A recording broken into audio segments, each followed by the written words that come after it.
أعوذ بالله السميع العليم من الشيطان الرجيم بسم الله الرحمن الرحيم وبه نستعين أشهد أن لا إله إلا الله وحده لا شريك له في ألوهيته وربوبيته وصفاته الأولى وأشهد أن سيدنا وحبيبنا محمد عبده ورسوله أرسله الله ربنا سبحانه وتعالى بالهدى ودين الحق يخرجنا جميعا من الظلمات إلى النور الإسلام بلغ محمد صلى الله عليه وسلم رسالة وأدى الأمانة وكشف الغمة وتركنا جميعا في الميجة بيضاء ليلها كنهارها لا يزيغ على هالك اللهم ربنا صل وسلم وبارك على آله وصحبه وبارك عليه وعلى آله وصحبه أجمعين وبعد رب اشرح لي صدري ويسر لي أمري واحلل عقدة من لساني يفقه قولي.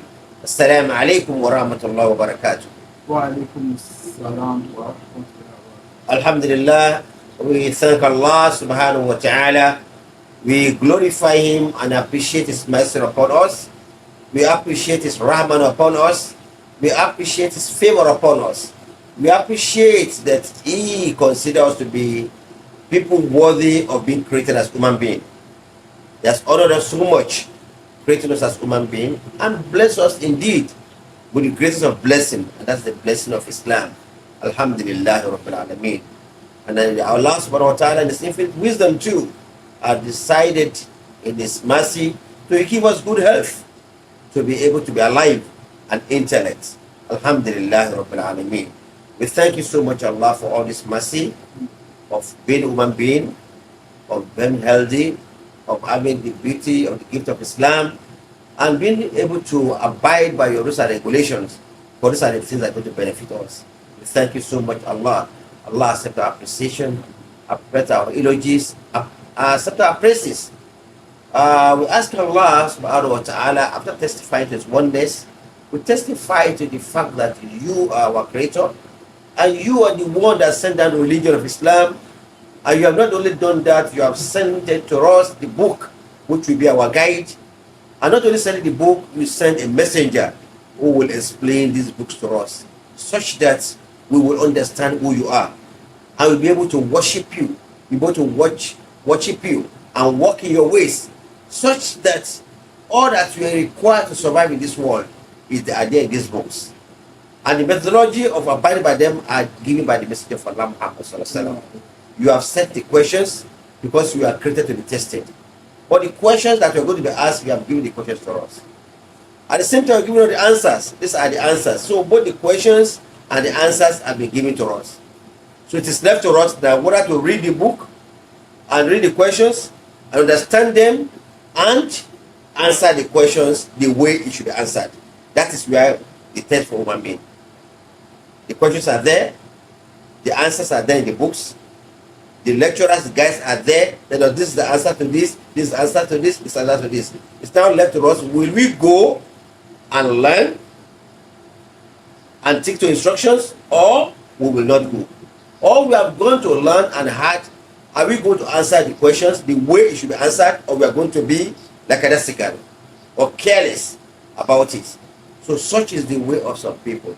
Alhamdulillah Rabbil Alameen, that you have made us among those that will listen to the questions, to listen to your lectures, and attend the questions, and attend them the way it should be attended, and give the right answers so that we'll end at Jannah to Firdaus. Ameen.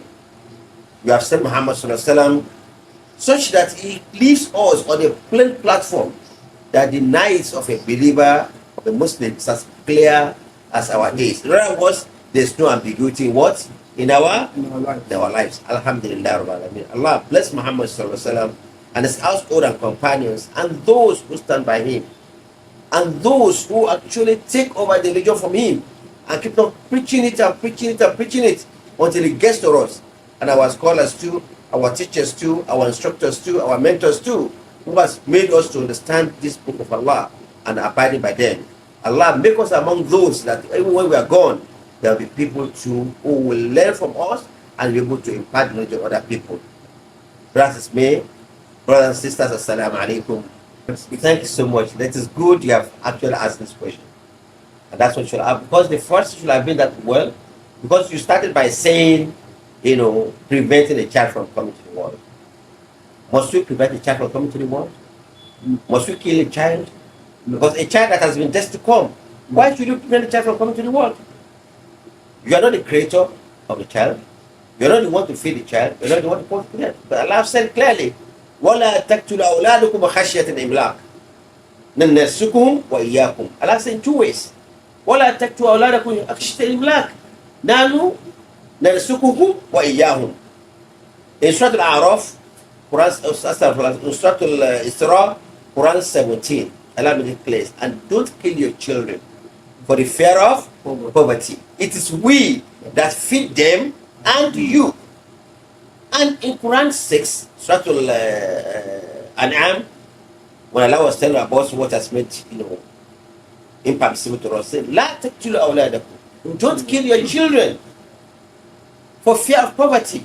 It is we that feed you and them. That is said, them and you. Here it said you and them. So you and them, their means of livelihood and resources are in us. But Allah says, "Ma min dabbat fil ardi wala fis sama illa ala Allah rizquha." There's no creature moving on earth except their means of livelihood and provisions are created by Allah. If Allah creates anything, his means of livelihood and survival is in the hand of Allah. Allah does not create what he has no control over. So if that is the situation, and you are now saying that, okay, preventing the child from coming to the world, do we prevent the child? Can we prevent the child from coming to the world? I said preventing pregnancy. Pregnancy means what? What means a child? Pregnancy. So if that pregnancy cannot be a child. So if you prevent pregnancy, you prevent the child from coming. Remember, that was why in our last discussion, when we discussed Al-Azal, which is called coitus interruptus. The Jews, they tell Muhammad sallallahu alaihi wasallam, this is a minor genocide. This is a minor genocide, or the minor what? Infanticide. It's a minor infanticide. This is a minor killing of a child. Abortion. Say, this is a minor abortion. Because you have prevented a child coming to the world. And the Messiah of Allah answered, whatever child that's going to come to this world has been defined by Allah subhanahu wa ta'ala. Whether you will prevent it or not, it will come. It has been defined by Allah subhanahu wa ta'ala to come to the world. However, just like we have said, there's destiny. Are you listening to me? There's destiny, everybody has a destiny. So does it mean that, okay, if I've been destined to be rich, I should not work again? Just sit down. If I've been destined to go to paradise, then I should not worship, and I should just lie down whether I worship now or not. I worship my old age and enter paradise. Should that be so? No. The fact that there's a qadar and destiny does not prevent us from working. The fact that there's destiny, qadar, does not prevent us from taking preventions against what we not. The Messenger of Allah says, tie your camel and what? And trust in Allah. Don't say, oh, Allah is going to prevent my camel, so leave it where there are relatives. There are wolves or something that can kill the animals. You are allowed to go astray. You just stray about when you know that Allah will protect it. No. You should take what? Take preventive measures. Against the protection. That's what Allah says, al-ilaj. What do you call it? Said, is it al-ilaj? There's particular times he uses that I want to try to remember. That is cheaper than preventive. It's cheaper and better than precautions. It's cheaper and better than prevention is better than cure. So you have to take precautions against what is happening. So this thing will cause me problem. Therefore, let me take precautions that those things does not happen. So similarly, is child. Children have responsibilities upon parents beyond the feeding and clothing of a child. Beyond the feeding and clothing of a child, there are more responsibilities upon children. We have discussed the right of children. Yes. Children have the right to be trained, to be educated, to be guided in such a way that they grow up to become responsible human beings. So it should be something that's intentional. It should be deliberate. It should be deliberate that because I want to carry out the responsibility upon this child. I want to fulfill the responsibility upon the child. Therefore, giving the child what is all is our own what rights. Yes. Rights. So in that situation now, a marriage is about copulation between couple, husband and wife. And we know that when there's copulation, the likelihood of any copulation is pregnancy.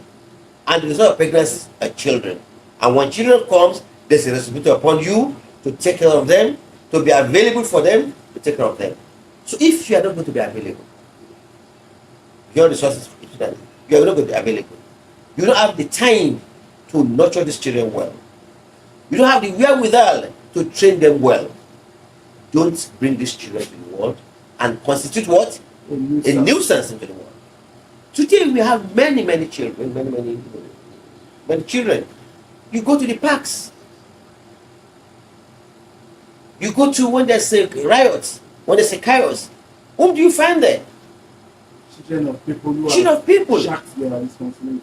Who in most cases have what? Have abandoned their responsibilities. Have abandoned the responsibilities of their children. Some have money. It's not only money used to train the child. You see most of the wealthy people, the high-ranking people, they are children. They have money. It's even this money that they will spoil the children more. They have money to spend to send them to any school, but do you have time to monitor them? Do you have time to train them? Do you have time to give them values, etiquettes, manners? Do you have that? So if you don't have time for that, then you must what? You must make sure that you don't bring that. Because Allah says in Quran 6 again, قَدْ خَسْرَ الَّذِينَ قَتَلُوا أَوْلَادَهُمْ سَفَهًا بِغَيْرِ عِلْمٍ. They are doomed. They are and destroyed. Those who kill their children out of ignorance. Kill their children here does not mean putting a knife on their neck or slaughtering them. It means what? Not giving them life, knowledge that will be able to survive. That is required to live. That's required to become responsible citizens. To be an an ambassador of Islam.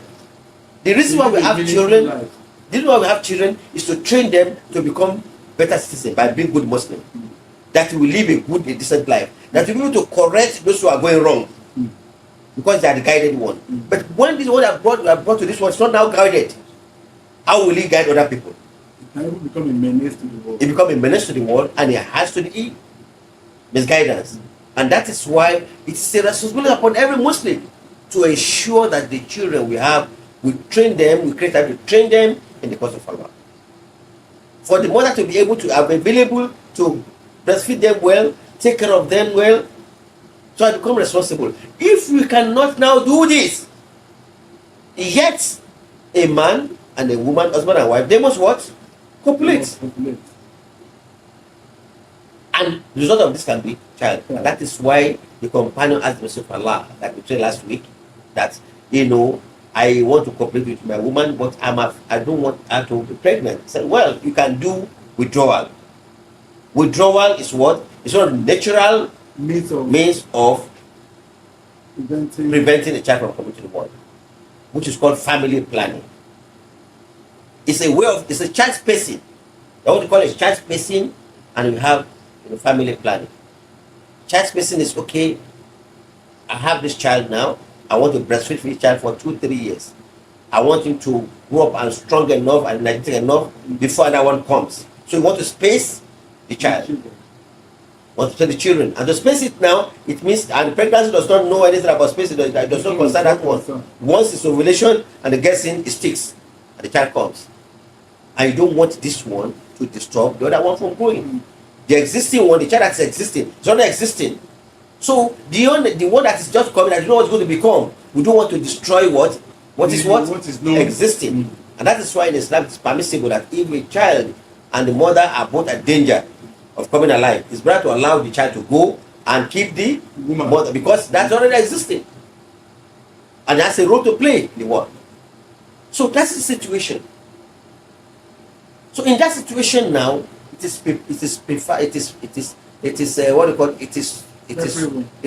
sunnatic. It is not a sin to what? Prevent the child from coming to what's called child spacing or family planning. Planning that how the family will live a decent life, how the children will be able to be taken a very good care of, or they could grow up to be a responsible citizen. So the father and the mother, who are the first responsible? who are the guardian of the child. So for them, have the responsibility of creating an enabling environment for the children to grow well. So that situation, we call it, family planning or child spacing. So this is permissible in Islam as long as it is not physical abortion or killing of the child. And that is why we have, at what point, even if it becomes pregnant, at what can it be actually get rid of, it's going to be have effect on the mother. So this is where we are today. So it is permissible to have child spacing or family planning in Islam. I've answered the question. You have answered it now in part, sir. In part. Now, what's the other other question before now, we go to the permissible?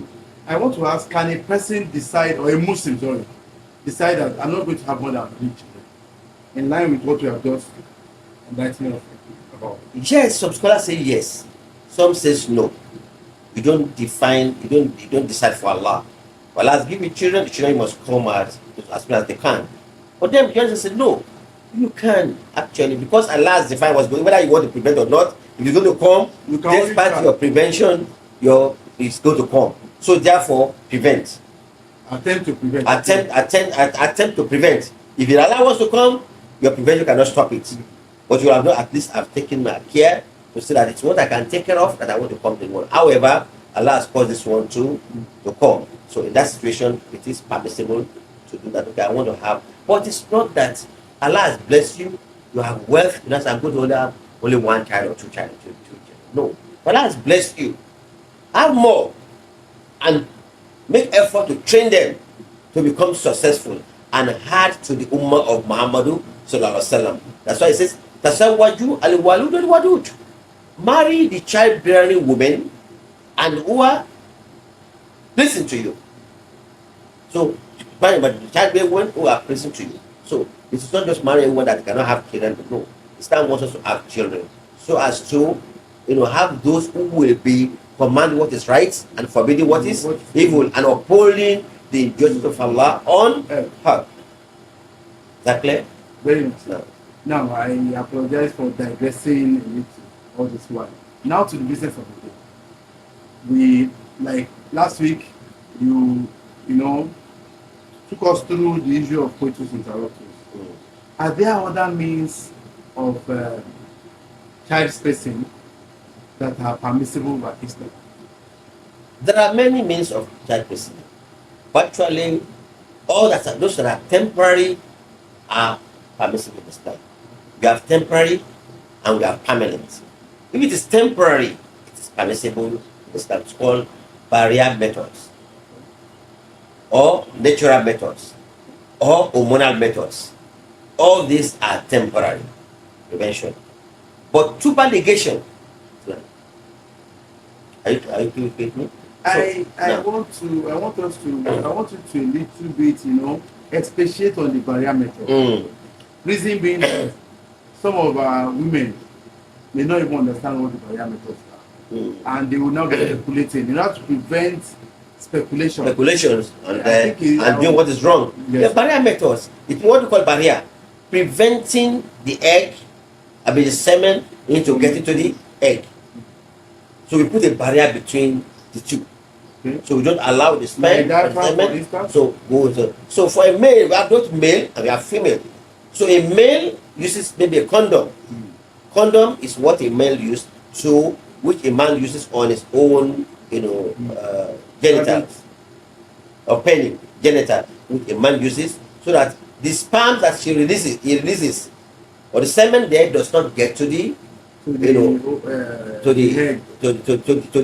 It does not get to the vagina or get to the private of the woman, so that it does not get inside. There's no way can get to the egg of the woman. So that is that one. And they say that one is just like withdrawal. Coitus interruptus, you withdraw it. Of course, I don't tell you that time. Last time I think the question was going to come that coitus interruptus can only, even all these methods can only be done with agreement between the couple. A man does not impose it upon his wife, because the wife too has a right of enjoyment. If a woman says that, look, I don't enjoy our intercourse or copulation when you use this or when you draw. So he has to appeal to the woman and ensure that the woman, actually gives her own consent. Even sometimes in Sharia, that if you do coitus interruptus, you have to pay the woman, you have to pay for this thing, for the denial. You have to pay for the denial. And some say I have a rubu dinar or something. That because why did you do that without my permission? This is the time I'm enjoying that you withdrew. So you have to tell, I want to withdraw, can I withdraw? So that is what. So similarly, if you want to use all these barrier methods, the condom, which is used by a male, for women, so you used to carry the woman along. They both have to agree that this is what we want to do. Because in Islam too, when you want to resume childbearing, Allah has told us in the Quran, when He was telling us in Quran 2, ayah 233, that the walidat yurdi'na awladahunna hawlayn kamilayn wal rizqunna wa kiswatuhunna bil ma'ruf. So check the ayah for me, so that the breastfeeding woman, that there's a woman that gave birth to a child, should breastfeed this baby for 2 consecutive years. For those who want to complete the time of breastfeeding, and for the man too, that he should what? He should be responsible for the clothing and the feeding and the welfare of both the child and the mother. And that we said that we should not use a child to be a barrier between two of you. So you don't say because I'm breastfeeding a baby or because I've just given birth to a baby, so you cannot meet me. That is why we discuss the issue of sex while lactating. That's why we discuss it, because the child that the fact that you are breastfeeding a baby should not be a barrier for the man to have access to the wife, and should not be a barrier for the man to be as excuse. You are breastfeeding a baby, I cannot come near you. No. So that is, you have discussed that. And he says, when you want to resume, want to decide to have another child, there must be a discussion. Agreement from that way. Child, Allah, the blessing of Allah says that child will be very, very successful, and it will be a happy child. But the child you had by fighting, so likely the child will become a very stubborn child or something. So when you want to have a child, there must be an agreement and discussion between husband and wife. Of course, some come without discussion. Sometimes just leave, and by chance it just come. But most of the time, when you want it, you have to be deliberate that Allah, you want this to become a child. If Allah wishes, He answers that prayer. There's no wishes, even the one you don't pray, it comes. But most of the time, when a man and when a husband and wife are copulating, the Messenger have said that you must do the prayer, Allahumma jannibna shaitan or jannib shaitan ma razaqtana. Oh Allah, distance devil, shaitan from us. And if you allow this child, this sleeping, to become a pregnant or a child, don't allow shaitan to have an hand. So each time the couple are meeting, they should know that this can become a child. So if you don't now want it, you now take these precautions. You understand now? Yes. So the male uses condom, and the woman too can have also called diaphragm, isn't it?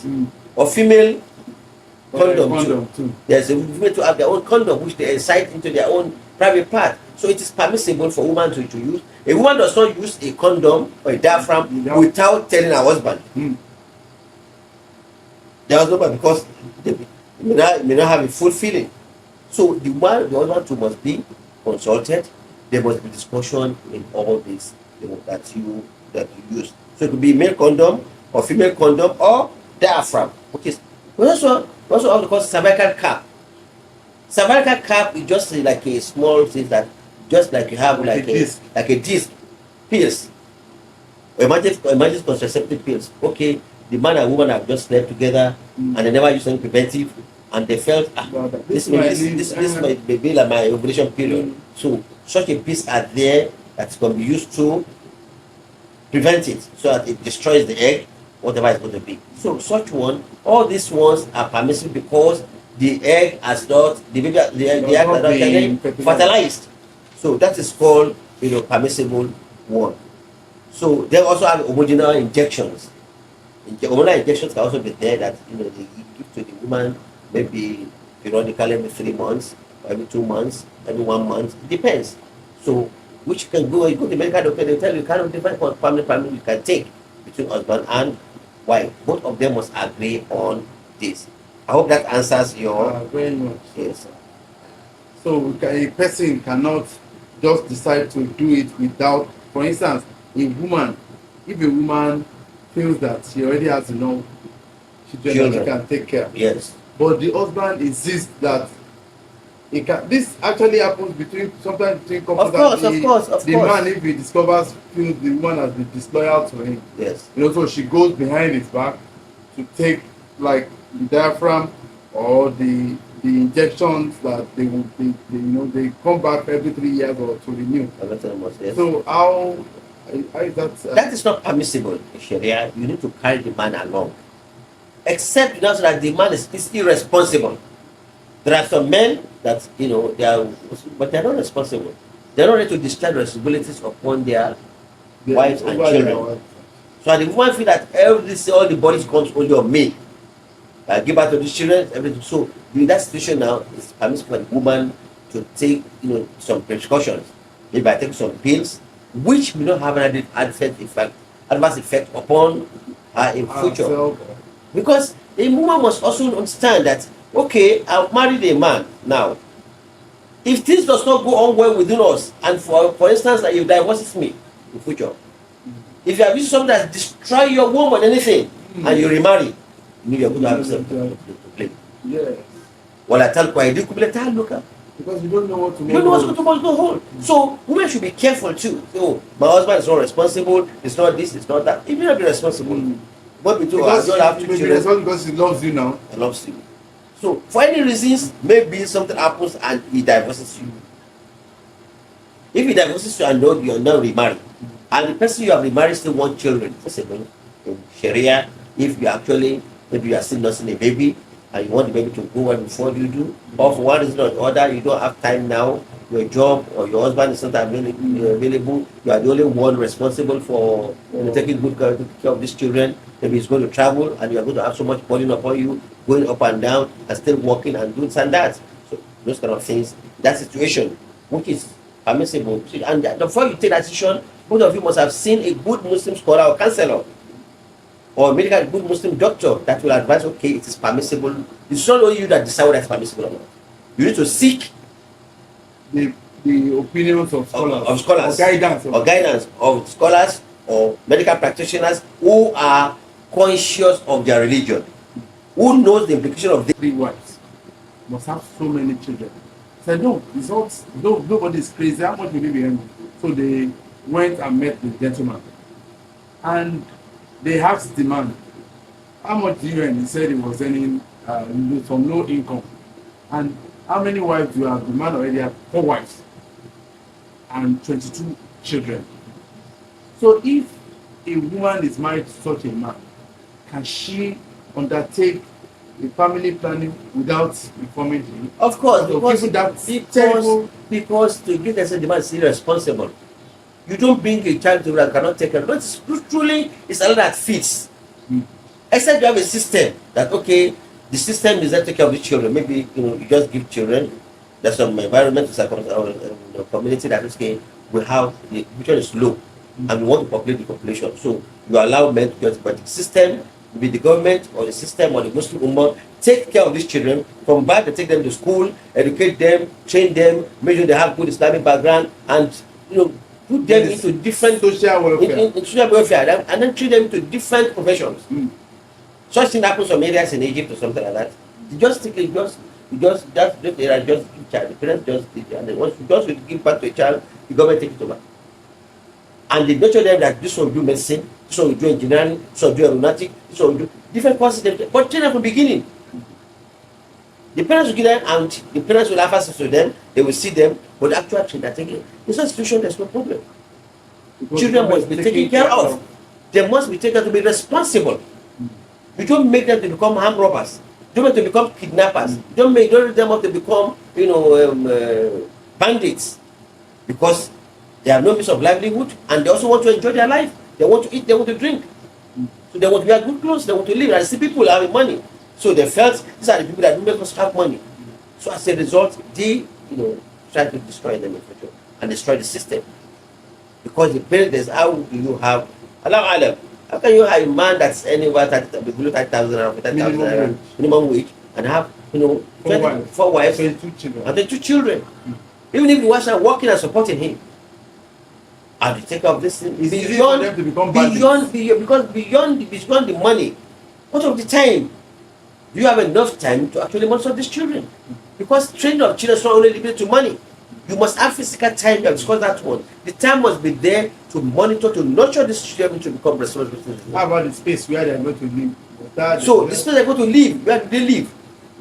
They must be, it is their right to their AS, and they felt that going ahead to become SS. And they're afraid of bringing this because bringing an SS child to the world, it is more or less like a sin. If you know and you go ahead and do it, because Allah has given us talent. That's why we do this, you know, what do you call it, genotype, yes, before you go into marriage.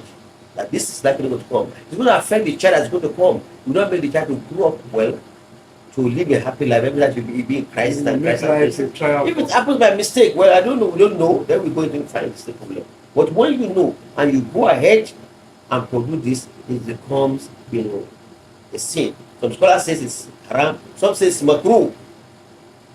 That is just not good enough, but it's not haram to do. But the effect upon the child, they say, well, Allah will take care of them. They have no essence that are doing good in the world. Yes.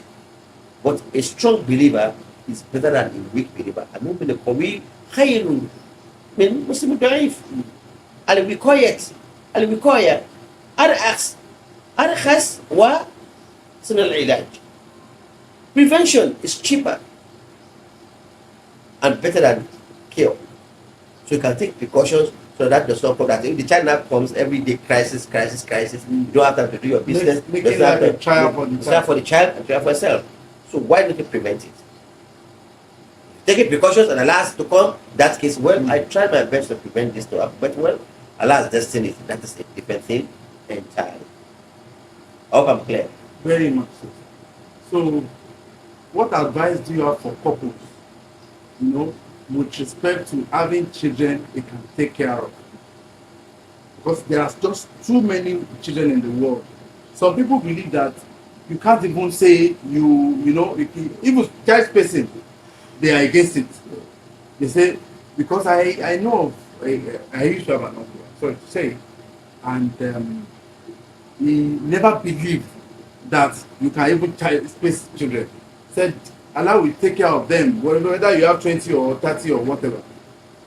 Yes. So what advice? That is why I'm saying families. It's the provision is in the hand of Allah, like I've said. That is said. It is we that feed you and them. Then it is we that feed them and you. Allah has said that word. But Allah has given us intellect too. It is not only feeding that a child needs to survive and become responsible. Remember that. Even if you have all the money in the world to give them good food and everything, you must have the time to ensure that you train them into become responsible citizens. Quality Muslims, that they will be beneficial to the world, that they'll be able to uphold the religion of Allah subhanahu wa ta'ala, to be able to command what is good and forbid evil. So if it's just mere having children, it doesn't really matter. Just anybody can have children. But at last, there's a role these children have to play. They populate the world because they want the Muslim Ummah to be more. Who more? Which more? The responsible one among them. Not the one that will be called, that will be even worse than Muslim. And most of the time, we give back to them. We don't take care of them. Even the non-Muslim take care of them. They don't say, okay, we have orphanage. No, we have destitute house. They take them, they refine them and everything, and then train them to become enemy of Islam. They train them to become enemy of Islam. So in the have them, you have after them, they marry them. Then what have you gained? You have only helped them to populate their, their own religion more, which is not the purpose. The purpose is to have quality children. Bring them, take care of them, give back to them, take care of them, and make them to be responsible Muslims, responsible citizens. Live an amiable life. Live a life worthy of emulation. Be a pillar of society. And be a pillar of society.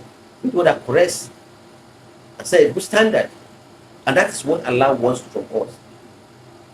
لذلك الجنة أمة وسطا وشهداء على الناس. So we made a balanced nation. So you become witness to people. Witness to what is good and commit what is good. and forbid what is evil. This we must know. It is not just having children, it's having children that we can take care of. It is not take. I'm sure say, are you the one taking care of my children? It's Allah. Yes, it's Allah that guides whomever He likes. But it does not say because He is that guides His wife, we must be negligent about your responsibility. After you have tried your best, guide them, everything. If Allah they thought of that thing, it's a different time. And Nuh alayhi salatu wasalam had his son. Was the messenger of Allah, he had his son, and the son never believed into him.